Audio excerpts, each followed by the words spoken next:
Flowing in from the Windy City, it's time for JW Fusion with your hosts, James and Wendy B.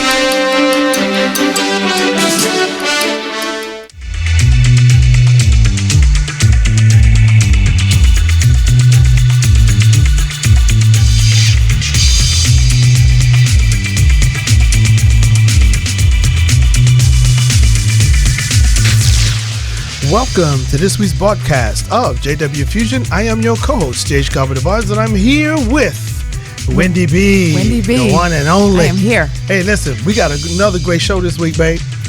We had to bring him back. We had to bring him back. We had to bring him back. We had to. So much to talk about. We chased him down. We did. Well, no, we didn't. Yeah, we did. We chased him down. He run too fast.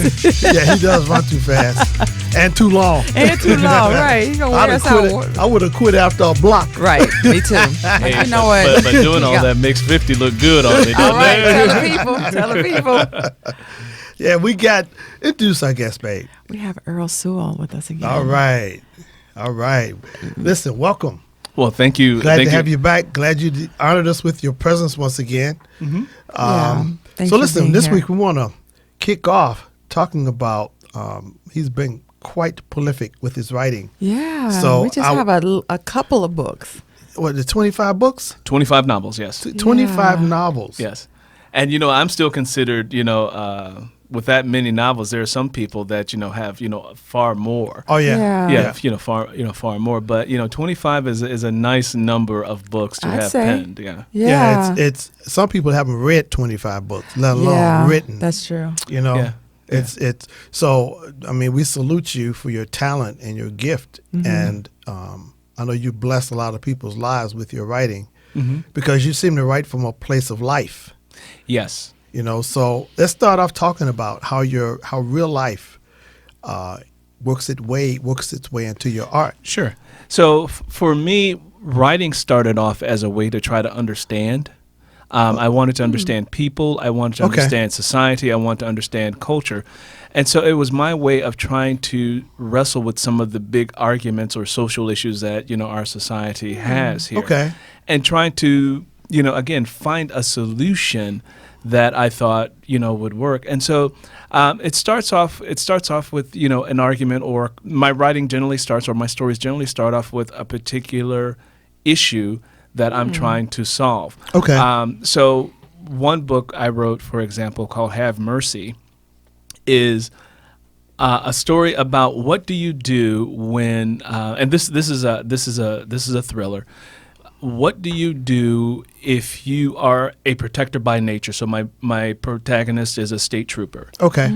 And he's a protector by nature, but, someone in his family gets killed. Okay. Oh. And so he spends his waking days trying to find, the person who did this. Okay. And because he wants, his immediate response is he wants revenge. He wants an eye for an eye, tooth for a tooth. Sure. So it's really about this person's journey of how to find forgiveness for someone who has hurt you in the deepest possible way. Wow. Okay. And so that's what it's about, having mercy. Okay, so Wow. what inspired you? Was that inspired by life? Was it inspired by experience or observation? It was inspired by mental illness, actually. Okay. It was about people who have stressors in life and who don't have the tools to deal with them properly. And so sometimes you have people who are just calamities. Sure. It's just one incident after the next. Yeah. And the character in this book who has done the wrong is a person who has some mental illness issues that were not addressed. Okay. And it's just one calamity after another. The person is good-natured and doesn't mean any harm, but just cannot get things together because of socializing, because of conditions, of how this person was raised and the scarcity and lack that this person came up in. Wow. So what I really wanted to tackle was how scarcity and lack are breeding grounds for mental illness. Wow. Wait a minute. That's powerful right there, because that's very powerful. I'm a firm believer. And I have a book that I'm gonna release after Shattered Ceilings. It's called Destroying Poverty. And poverty, you ever heard the term poverty-stricken? And poverty is a disease, and it's not a financial thing. Mm-hmm. It's a mental condition that comes about because of scarcity of opportunity, scarcity of education, scarcity of, it can be scarcities within or scarcities without, or both. A person doesn't have the drive. They don't have what it takes to push themselves to get a good education, to push themselves to be exceptional, to go the extra mile once they get a job, to impress that employer so they can advance. And people who tend to do well in life, they tend to have there's something in them. There's a work ethic, so to speak, that's in them, a drive that pushes them. And so when that thing is missing or absent, as you said, scarcity, people think of it in terms of monetary or maybe food, shelter, clothing, but it's spiritual, mental capital that's missing in that person's life. That's powerful. That's and powerful. There's a lot that goes along with it, especially if you're coming from generations of it. Because the socializing from great-grandma, great-grandfather on down the line, so you get this conditioning or this socializing that tells you what you can't do or what you shouldn't do or what you're unable to do. And it's normal. And it's normal. And it's normalized. You know, mediocrity is normalized. And so I think that's where so anyway, that book started off with that, where I wanted to really explore and get people to think about, how their environment and how their upbringing and, how other people in their lives shaped them. And not everybody who is in your life has shaped you well. Oh, man. Whoa. Okay. I almost fell out my seat when he said that. Wait a minute. Wow. Mr. Sewell, would you please repeat that? Not everyone in your life has shaped you well. So that's an aha moment right there. And so thanks for not dropping my mic on the floor. I'm sorry. I almost dropped the mic.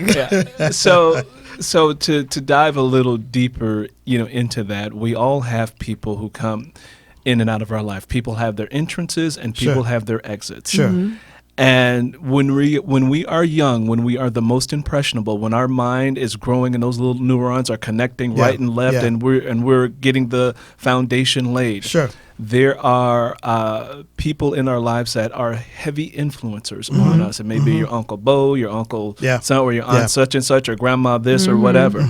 And what they are feeding you from a mental, psychological, spiritual level is their history. Exactly. They're feeding you. They're feeding you their history. Not what you need necessarily, but they're feeding. They're feeding you. Sometimes they feed you their failures. Sometimes they mostly their fears. There you go. Their fears. And you unwittingly get programmed. You unwittingly get programmed, and the next thing you know, you're 20, 30 years down the line, and you're wondering why you can't seem to move forward because there's a mental block there. There's a mental block. And this is where it is so important for men and women to do introspective work on themselves. You really have to go within and deal with all of that stuff, all of that stinking thinking, negative background or whatever the case may be, along with the good stuff, because you don't want to just focus on the bad stuff, because sometimes you focus on the bad stuff and you spiral down and you get stuck there. You want to also focus on what did work and how you were blessed, and what things were moved out of your path so that you didn't go down a certain road. So it's a balance, and so you have to love yourself like where you are also when you start this journey. Loving yourself where you are and saying, okay, I'm no longer here, I'm here right now, and I need to continue to move forward. But what you don't want to do is what a lot of people do is they get stuck and they start spinning their wheels. Because I was going to say, a lot of people, like you said, generational, and it's normalized. How does someone who has that family tie that goes back so far, they're not even thinking like, let me do some introspective work. They're thinking, daddy, granddaddy, the grandmama, and then his mama, they're thinking that that's the way it's supposed to be. That is how their life is supposed to be because it's generational. How does someone who's listening hear this and think like, oh, every time I turn around, this is happening. Like you said, bad things keep happening. But if you do some introspective work, like you said, then you're changing the vibe that you're putting out there, and you're drawing in things that are different and more positive. But how do you get people to understand? So, like, shake them. Yeah. Okay, so people have to understand their patterns. Mm-hmm. We all have our patterns. We all have the same thing that we do over and over again that does not serve us well. Mm-hmm. And so, if you're a person and you keep dating Mr. Wrong, and then they change it into all men or dogs, right? Or then you start dating somebody else and it says, "Wow, this is Mr. Wrong, but he has on a different pair of pants and a different shirt." Yeah. Well, there's a pattern there, and you have to look at, okay, is why do I keep attracting this same type of person? If it's money, if it's resources that you're looking at, okay. Well, then are you really taking account of what's going out of your pocket? Are you really looking at what you're spending? Mm-hmm. Or are you saying, I deserve something that you really haven't worked for? Mm-hmm. I like to say cash is still king. Mm-hmm. Because if you have the liquid cash to get something, well, then you may be in a better position to afford it. Sure. But if you're getting everything on credit, that says you can't afford what you want. And I understand if your dreams are bigger than your budget,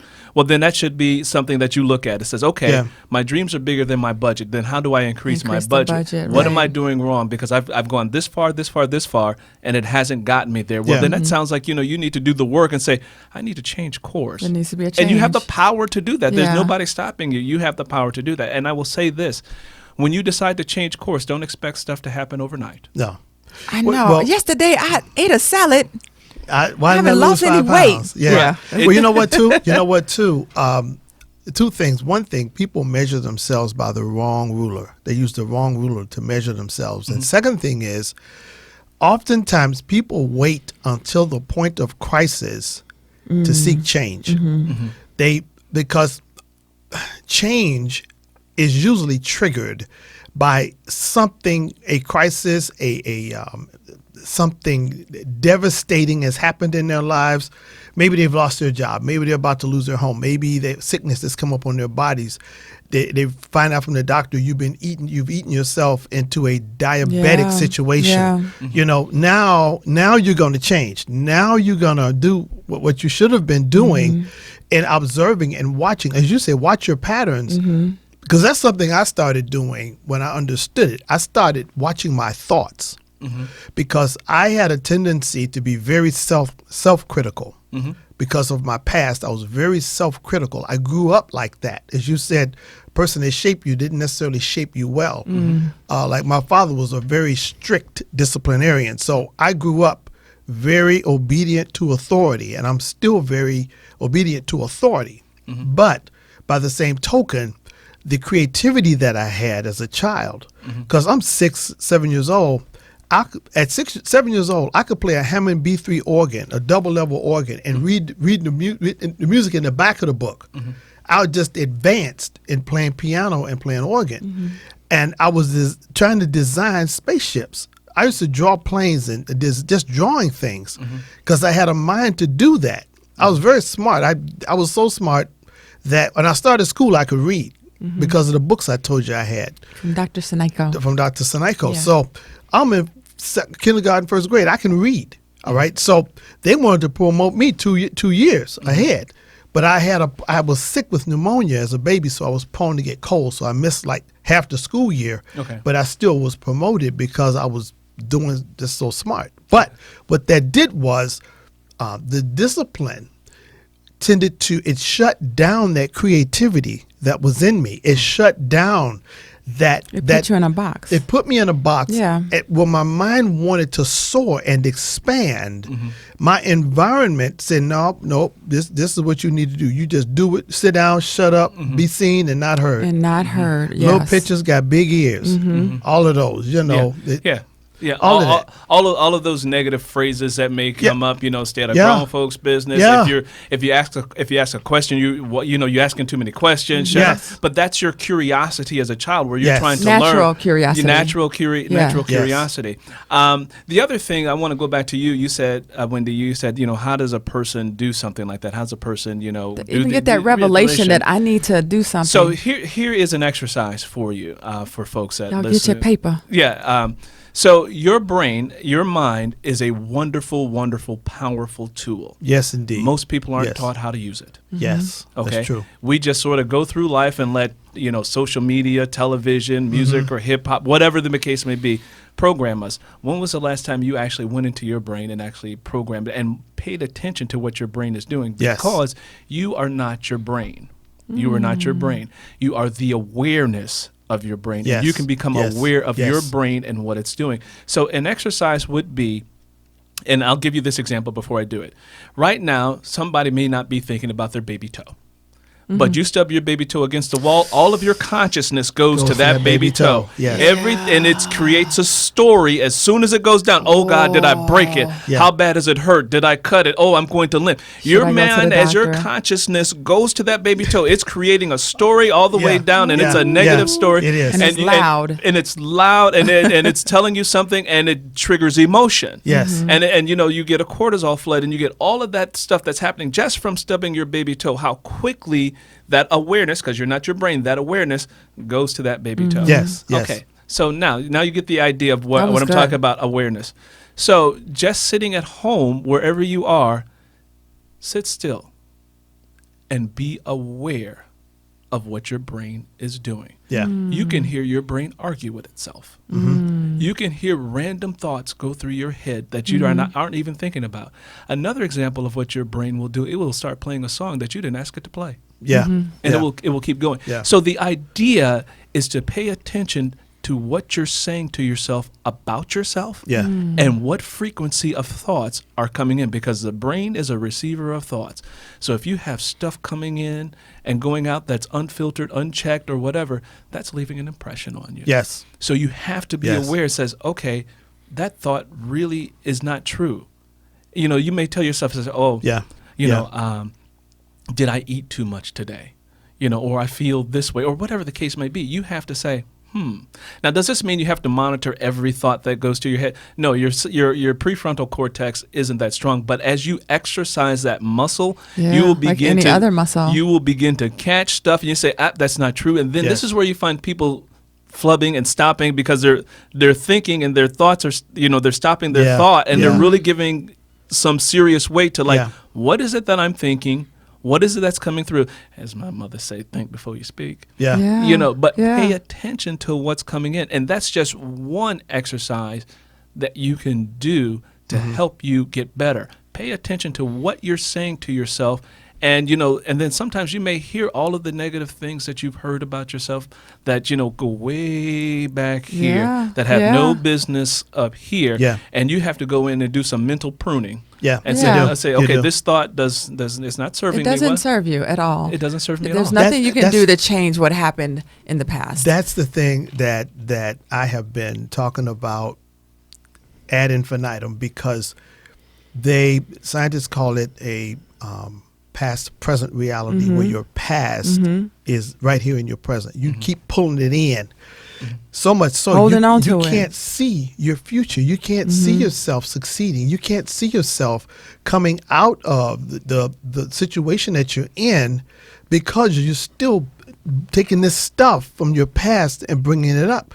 And a lot of times scientists have proven that 70% of the thoughts, 80% of the thoughts, 70 to 80% of the thoughts that we think today, we're going to think again tomorrow. The same thoughts, like you're saying. It's without even trying. It's called a habit. It's habitual thinking.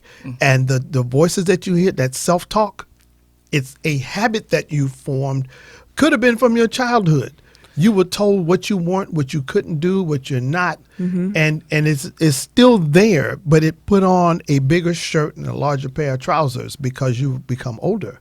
So what you're saying about paying attention, that phrase when you said paying attention, man, that I about to jumped yourself. out. Because but think, you're paying attention.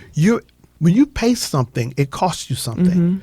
It's not easy to do what you're doing. It's possible, and it's something we all need to do. I started doing it. I started paying attention and perishing thoughts. Every thought that comes to my mind that is not in line with the vision that I have created for my future, for my present and my future reality, I speak to that thought, and I say, I perish that thought. Remember that phrase people say, perish the thought. Yeah. Well, I Kill literally say that, and Kill I it. literally in my mind create an image of that thought being destroyed, and it's gone. Something else will come, but I deal with those one by one, and as I've started doing that, my mindset has changed. My vision has enlarged.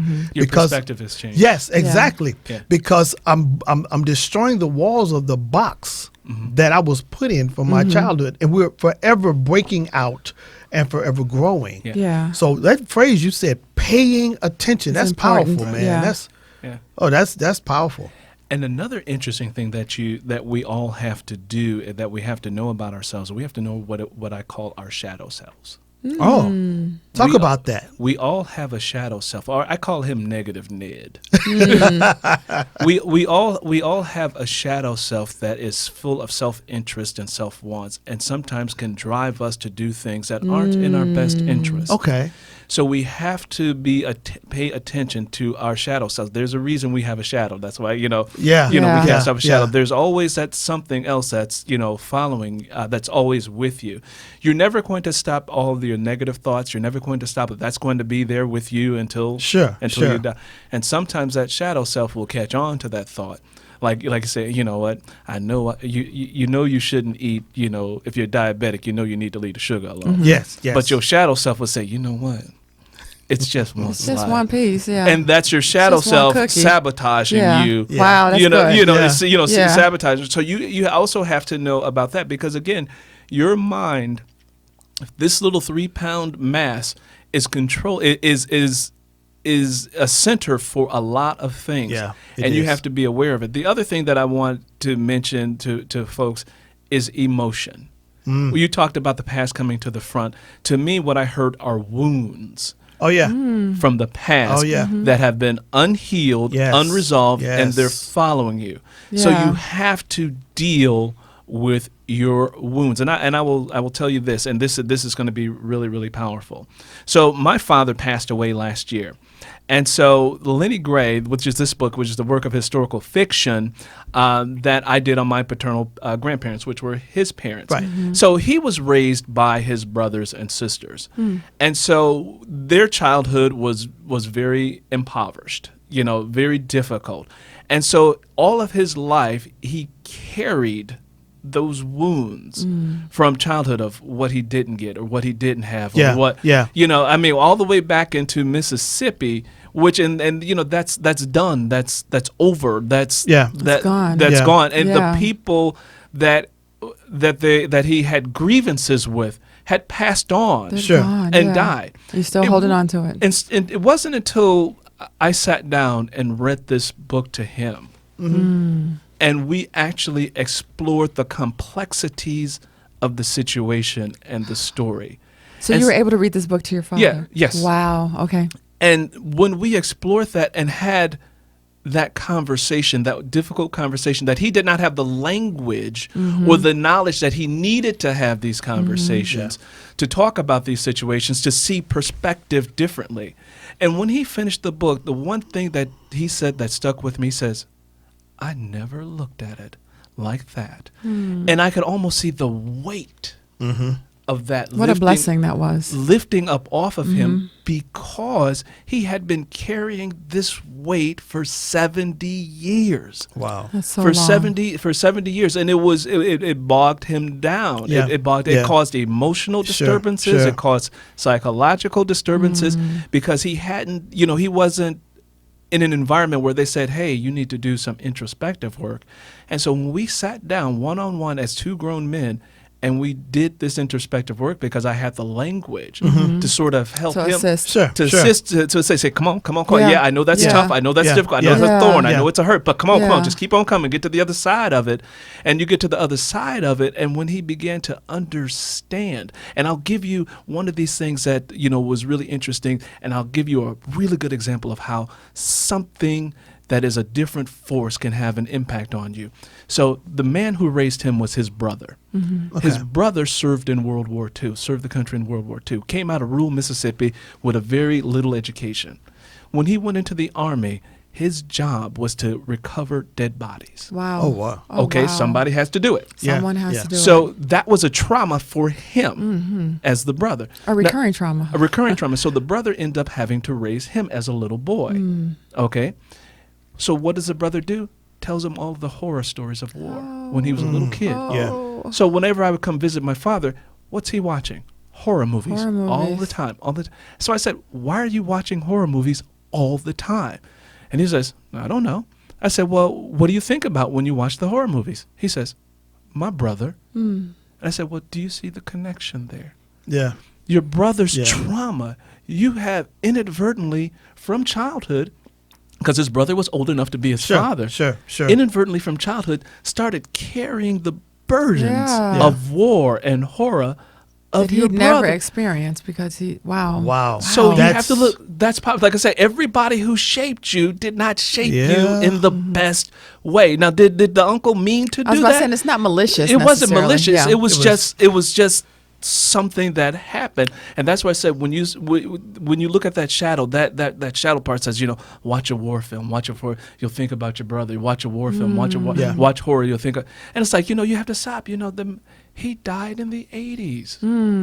That was 30 years ago. Right. And you're still carrying. So that's what I talk about. And if you don't have someone like your dad had you, that's what therapy is for. Again, we go back to that word scarcity. The scarcity of having someone who has the emotional intellect to be aware and can help a person, which is what counseling is for. I was about to say, I Most think that people would be a perceived scarcity because you have someone. There are people out there that can help you, but until you do that self-work, you got to realize and know you that need you need it. Then you know then you know who to reach out for. And it's funny, as you start to develop that sense of yourself, then people start coming to you that you need, that help you along the way. Well, and you're not carrying emotional weight because people say, all weight isn't visible. No.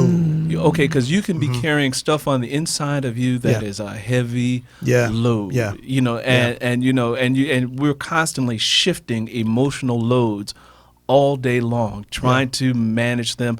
And so, this another thing for people is meditation. So some people don't understand the power and the gift of meditation. That's a gift that's been given to us from above to help us to deal with everything that's going to happen to us while we're in this particular form. Do you know the most enlightened people spiritually and emotionally and mentally, the most enlightened people, they tend to, meditation is a part of not their life, but their culture. In certain parts of the world, people are so balanced and so centered because of the time they spend meditating, the time they spend on the inner man. And they're raised to be that way. And that's a they part, have the children raised. it's a part of their culture.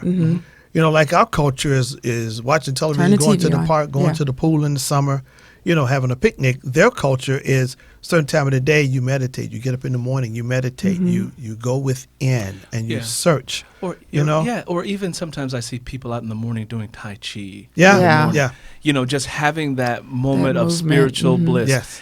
And living in a big metropolitan area like Chicago, people don't realize how noise pollution impacts you emotionally until you get into a rural area where it's quiet, it's a little more peaceful. Very different. You can hear the birds singing. Oh my you gosh. can all of a sudden you can feel yourself like, Yeah, Matthew went somewhere downstate, and he was like, "Ma, I can see the stars."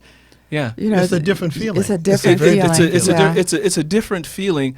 And you get to decompress because even the noise pollution of ambulance sirens, car horns, all of that just pushes down on you, and you don't even realize it until you get out of the environment. All of a sudden you say, oh, my God. Oh, wow. I feel that's why people like vacations. They don't want to come back from vacation. And you know what, too? That environment enables you to hear you better. You can hear the inner you. You can hear the things that you need to hear. The things that the Creator is trying to get over to you, that because of the noise and the clamor, you can't hear it. Right. You can't. It's just too noisy. Which is, I try to get up Monday through Fridays. I'm up at 3 to meditate. On the weekends, maybe a little bit later. But that time is so precious, and the things that have come out of it are invaluable. Money can't buy. No. You know, and I'm sure you spend time meditating because of what you do. But listen, we got a commercial break coming up. We will be right back shortly with our special guest, author and extraordinary athlete, Yes. Mr. Earl Sewell. We'll be right back after this message.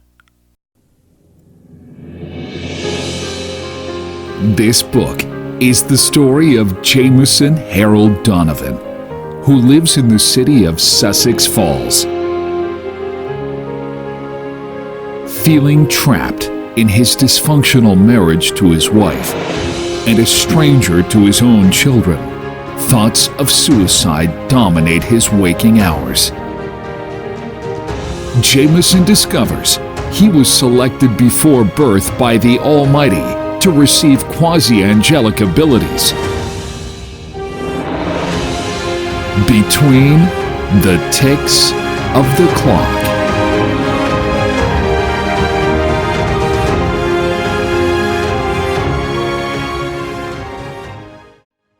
You're listening to JW Fusion with your hosts, James and Wendy B. We are back with our very special guest, Mr. Earl Sewell, an incredible young man. I like saying young man. I'm sure he likes hearing it. I like hearing that too. I like hearing that. Man, I appreciate your gift, man. I really do, because what I'm just listening to you speak, I know your writing is very introspective, which means the themes that run through it are probably life-changing for a lot of people. Yeah, so speaking of life changing, before we go there, I have to say this, because I also teach. I'm also a professor, and so sometimes I end up mentoring some of the students who feel at ease or comfortable with me, especially young men who come to me after class or something like that to talk. And I recently had a situation where I just found it to be very interesting. A young man came to me, and he knew that I ran, and I told him I was a track and field athlete in high school. And he says, "Oh man, I was a track and field athlete too. I had all these colleges coming after me, and that sort of thing." And I said, "Well, why didn't you go away to college?" He goes, "Well, I started drinking." I said, "You started drinking?" Sabotaged it. Oh my gosh. And I said, and he said, "Yeah, I started drinking, and that drinking, sort of messed me up." And so the first thing I said to him, I said, "There sounds like a wound that isn't healed." And he had an immediate response, but then he shut up because no one had ever asked that question or made that statement. So I said, "What's the wound?" And he paused. So his mind was all set to give an answer, like, because he was his pat answer, I'm sure. His patterned answer, yeah. and he was ready for somebody to give him the amen and okay, yeah, man, drink your problems away or whatever. Yeah. No one had challenged him and says, "Well, what's the trigger? Yeah. What are you numbing out from? What is hurting you so badly that it's forcing you to do this?" And then he sat there and he said, "The relationship with my father." Wow. And it was a wound that he had with his father, because his father wasn't around when he was growing up. And when his father came back into his life, they were trying to forge a relationship after a 15-year absence. And it just could not happen. Because they didn't deal with the wound. With the wound. With the issues. They didn't deal with the wound. And this wound that he was carrying from childhood from an absent father had sabotaged him. His shadow self had sabotaged him by saying, "Okay, this is hurting too bad. Let's drink. Let's numb out. Let's try to forget all of this and numb out." And that was the pain. That was the thing. And the young man was 28 years old. And I'm like, there's still you still have time. There's still time, but you Still have young. to go and deal with the wound. Yeah. Yeah, I noticed he said that drinking, like it was something external that happened to him. And I hear a lot of people say that. Well, my boss or my mom, my parents. Okay, but what about you? What can you do to change that? Because I don't make it a secret that my dad and I are, I guess it's called estranged. Yeah. And I did the same thing. I tried, okay, let's see. It had been 30 years. And I tried, and I realized, okay, this is not going to work. But then part of that is also the forgiveness. I love my father. I've forgiven him. And I tried to establish, like, from today on something, and it wasn't working. And so I had to learn to love him from a distance. And I'm okay with that. I love him. I pray for him. I wish him the best.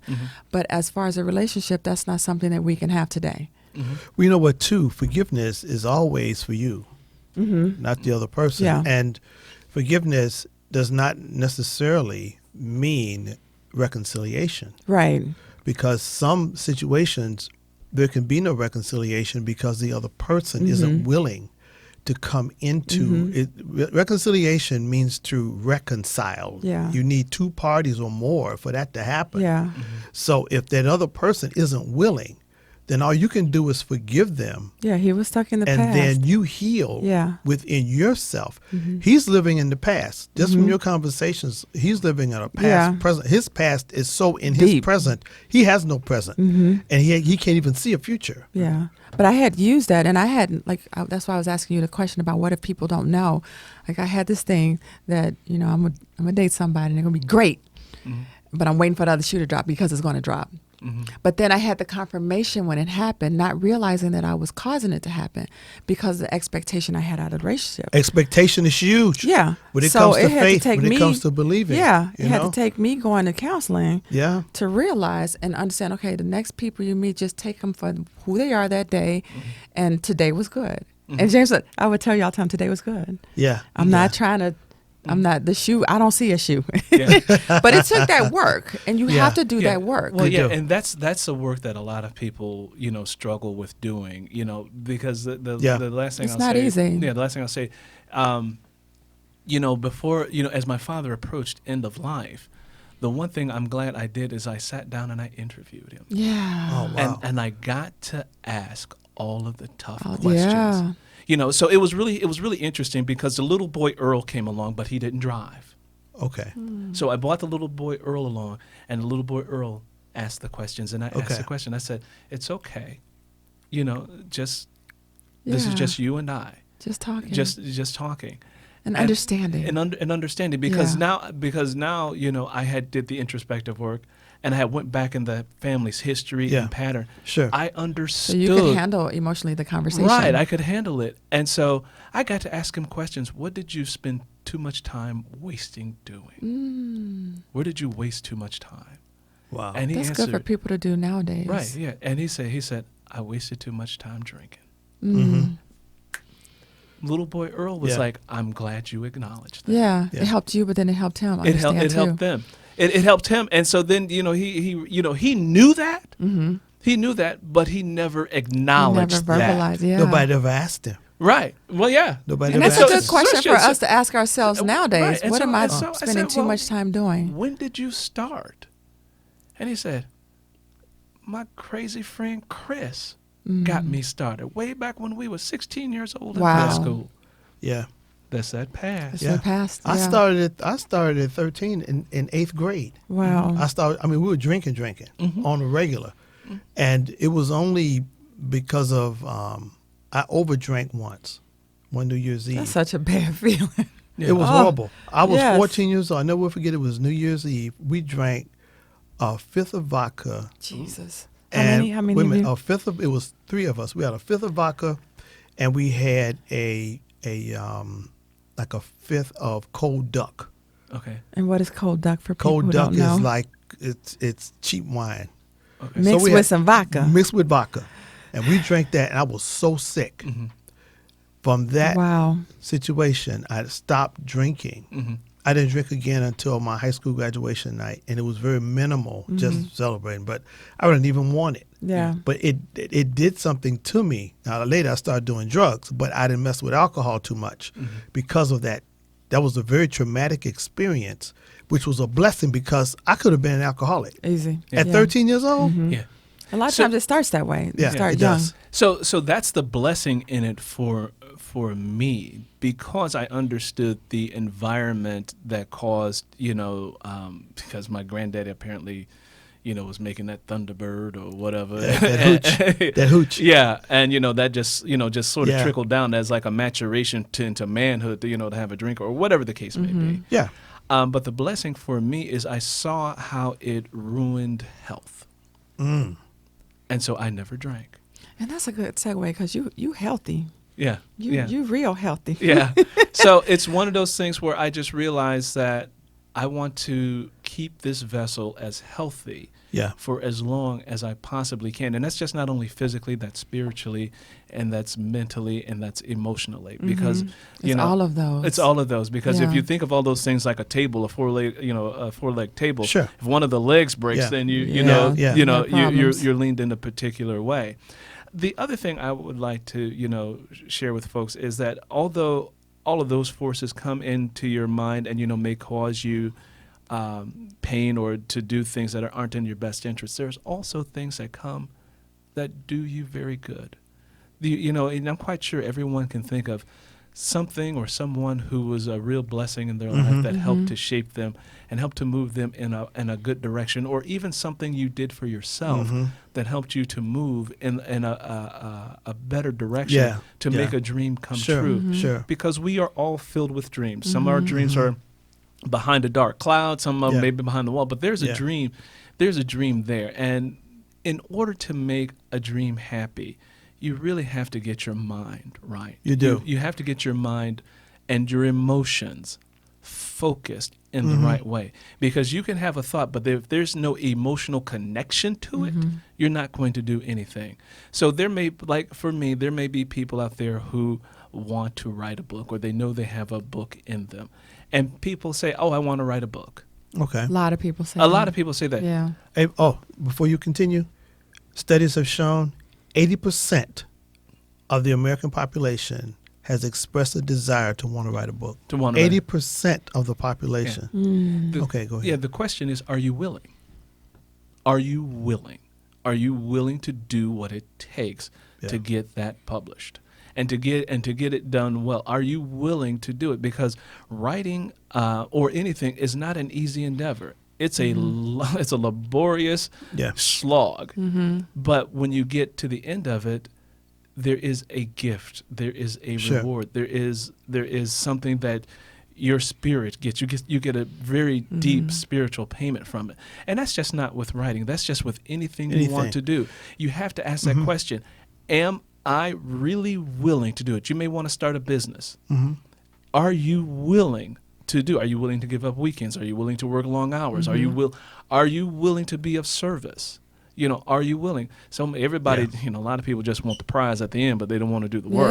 Yeah. Everybody wants to be the CEO, but they want to take the express elevator. They don't want to take the stairs, because when you get to the top, you got to take a step here because it's not about getting to the top. It's about who you become in the process, in the journey. Yeah. You know what? It comes down to, I listen to Les Brown a lot.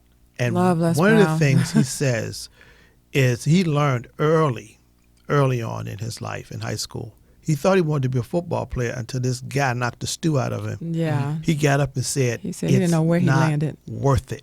The pain is not worth what you get out of playing football for him. Now for someone else it may be. So the question to always ask, you look at the thing you say you want to do, and you look at what's in front of you, because there's always more that you don't see. That you don't know. I mean, you're writing. We've written books, so we have seen you get into that thing, and it's not what you thought. And every project is different. Every project has a life of its own. It has its own spirit, its own vibe, its own challenges. So the question always is it worth it? And with writing, I feel it's kind of easy to start. Just start. Write something. See how you feel as you're writing. But I hear so many people saying, well, as soon as I retire, well, as soon as the kids get older, okay, well, as soon as, just start today. You have 5 good minutes, write 5 good minutes. Right.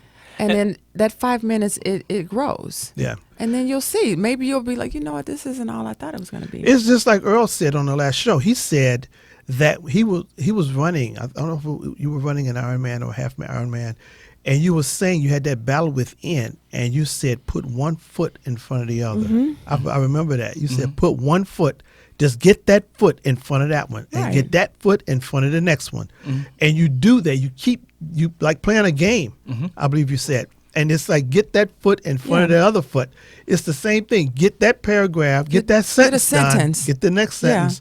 And that's across the board, because even with running. Get that sale, get the next sale, get the next sale. One thing at a time. You're trying to grow it to I want to do the Ironman. Mm-hmm. You haven't worked out.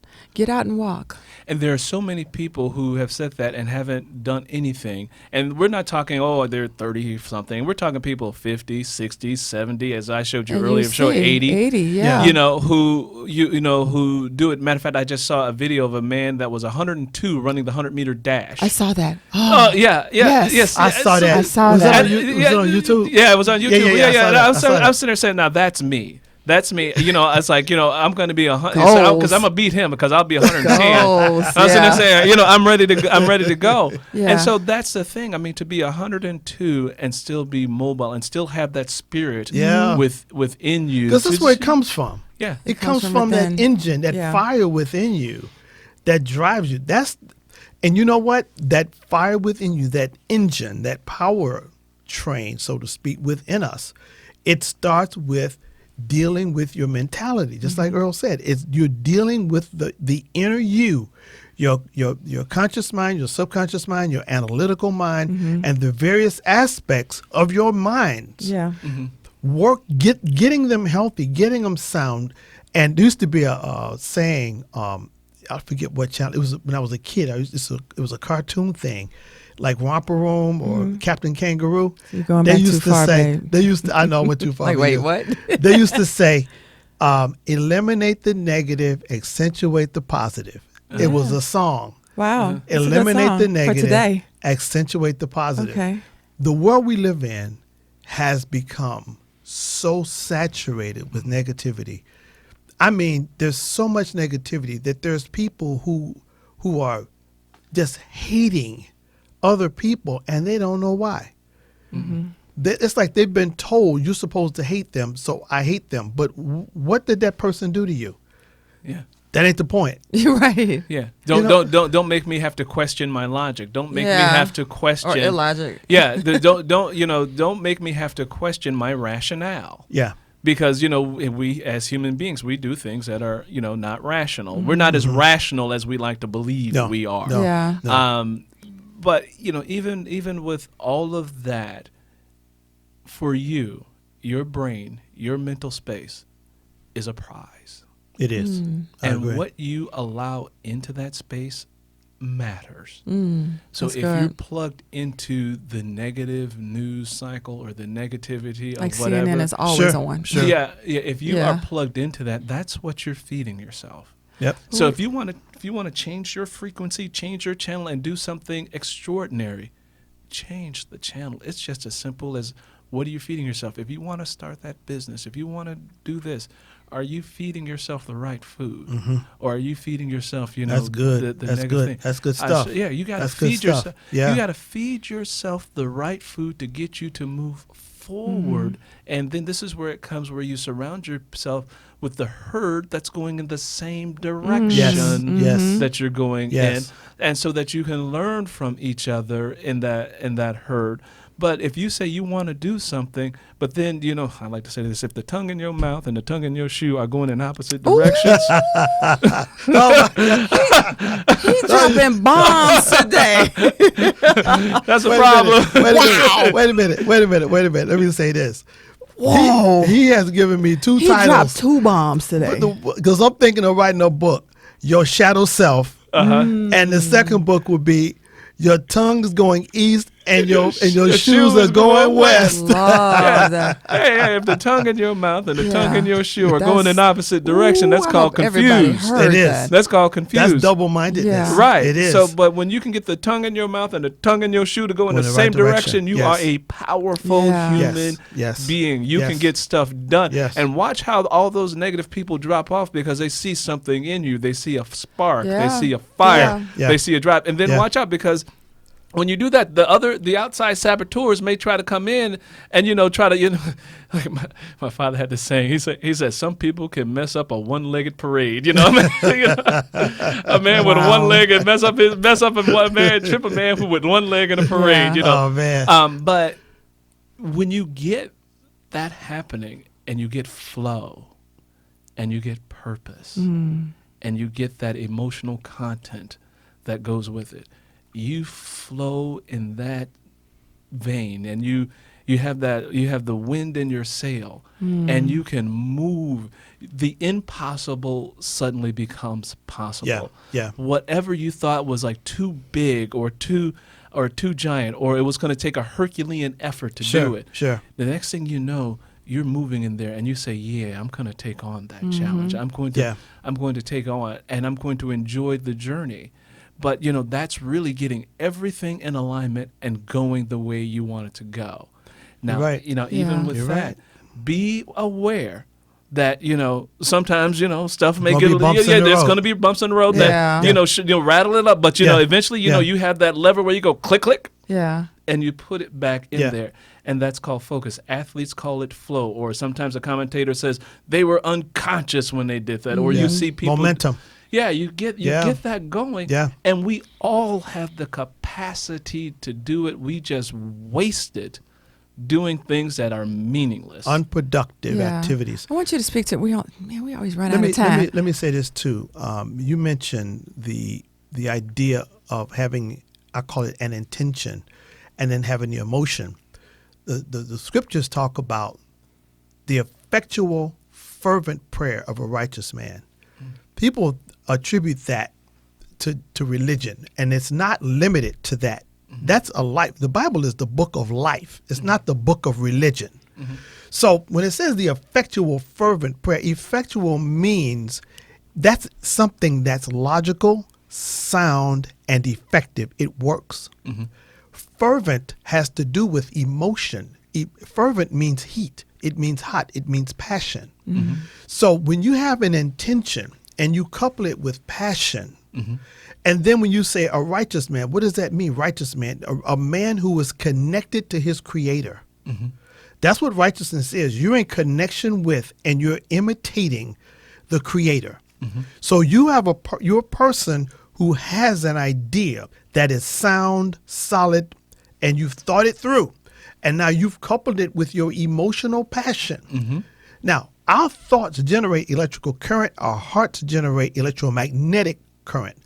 So you take an electromagnetic, and you have something that draws into your world that thing that you have focused on, that idea you had that you couple with passion, and you've aligned yourself with the creator. Those are the people that do the impossible. Those are the people who say, I never thought he'd be anything.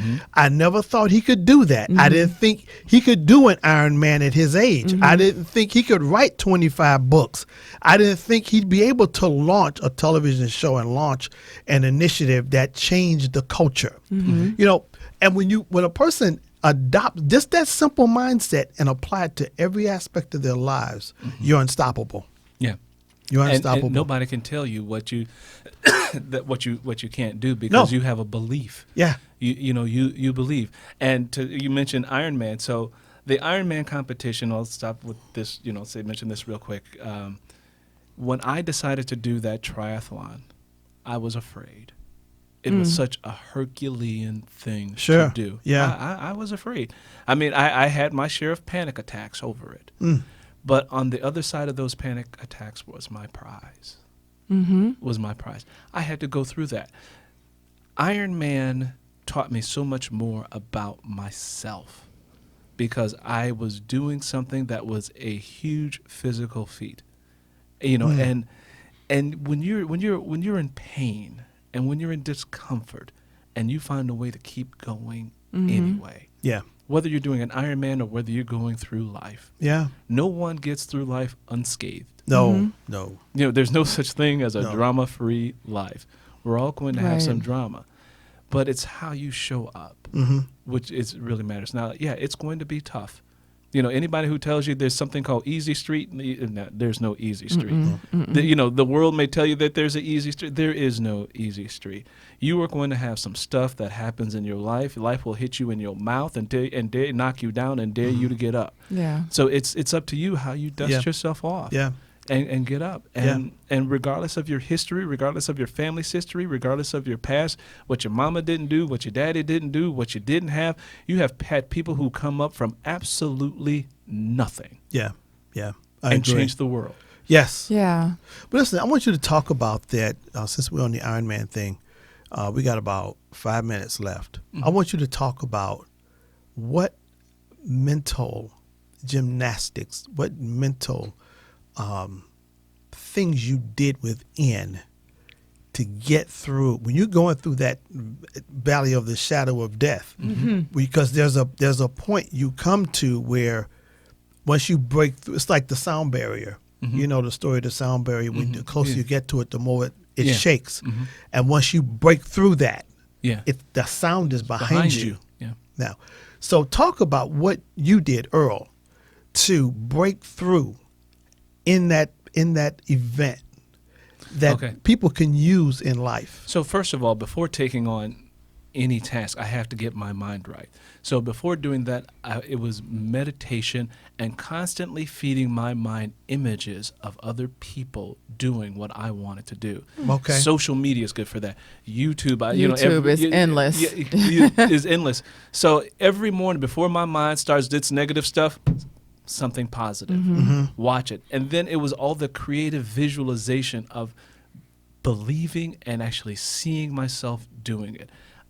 Constantly saying, you can do it. The positive self-talk, seeing myself doing it, watch other people doing it, then go align myself with people who are training for it. Sure. Mm-hmm. And so it was like all of this positive stuff that comes in that I had to get my mind wrapped around. Yeah. So to get to your specific thing, it's like when you're in that moment. My worst moment was the open water swim. Ooh. Okay, because for those of you who don't understand that, this is where you're just swimming out in a lake. There is no pool, you go swim to the side. Mm-hmm.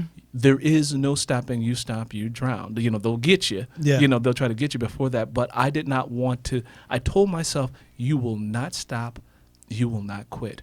Regardless of my heart rate, regardless of anything that happened. So my worst part was the swim. So I'm swimming along, and I have on my goggles, and I have my earplugs in, and I got my breath, and I'm breathing fine. I had the wrong goggles on. My goggles were clear, because I said I want to be able to see everything. Yeah.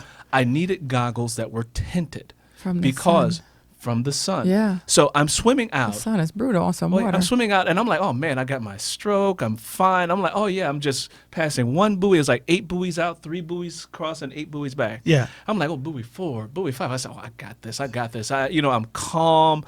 On my stroke, my breathing, I'm not panting. The current's not too bad. And then I go swim down, and I come across, and then I start swimming back. And whenever you watch the sun on water, it looks like white. Yeah, it does. It does. Like bejeweled. Yeah. I'm up to the water, and all of a sudden, these white clear, these plastic clear glasses did not have sun tint. They did not have the filter. Oh, man. I went blind. Torture. I went blind. Gosh. So I could not see. And so I was like, okay, just keep swimming. Keep swimming. And so it's amazing how your center of consciousness will go, what if? The what if story will kick up. Okay. So the what if story kicked up. Well, what if you drown? Wow. What if you can't see? What if you swim out too far? I was about to say. And it was like the what if story came in right there. That was the moment. That was the moment. It's like, well, you better get out. You better get out. You're going to drown. You can't see. You can't swim. You can't see. You can't swim. You can't see. Panic. Heart rate. And it was like my subconscious part of my mind that said fight, flight, or freeze to protect yourself. Sure. Was in conflict with my prefrontal cortex, my thinking center that said you can do this. Okay. So it was conditioning versus will. Yeah. And that's that tongue in the mouth and the tongue in the shoe. They were going in opposite directions. And it was a battle. I mean, it was a battle royal. It was a battle royal. But interestingly enough, what happened for me is one of the lifeguards who was in a boat said, can you see? And I said, no. She says, yes, because you're swimming the wrong way.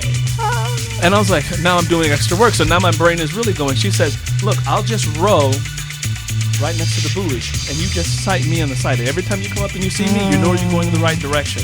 Well, look, we out of time, man. Oh, man. Listen, we're going to have you back. We got to give you back, man. Listen, you tune in next time. We're going to have him back. Earl Sewell, awesome, amazing, gifted, and talented. Listen, we'll be back next week, Thursday, 6 o'clock p.m. Central Standard Time. Until then, be blessed. Allow God's grace to flow in your life as a mighty river. Bye, everyone. Bye-bye. Thanks for listening to JW Fusion with your hosts, James and Wendy B.